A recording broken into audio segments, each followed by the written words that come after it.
যুক্তরাষ্ট্র তাইওয়ানের কাছে $33 কোটি অস্ত্র বিক্রি করার প্রাথমিক অনুমোদন দিয়েছে।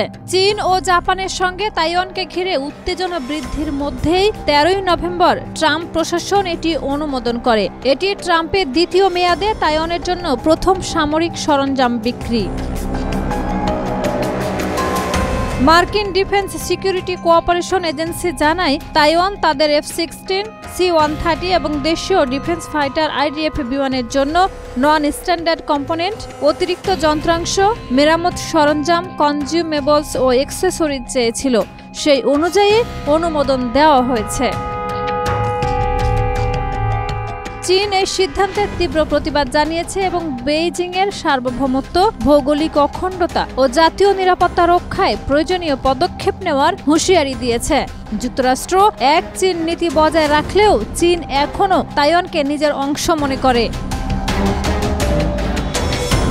এদিকে জাপানের প্রধানমন্ত্রী সানায়ে তাকাইচি সংসদে বলেন, তাইওয়ানের উপরে হামলা হলে সম্মিলিত আত্মরক্ষার নীতির আওতায় জাপান সেনা পাঠাতে পারে, যদিও সেখানে জরুরি অবস্থার সৃষ্টি হয় এবং তা জাপানের অস্তিত্বের জন্য হুমকি হয়ে দাঁড়ায়, তাহলে জাপান তার বাহিনী মোতায়েন করতে পারে।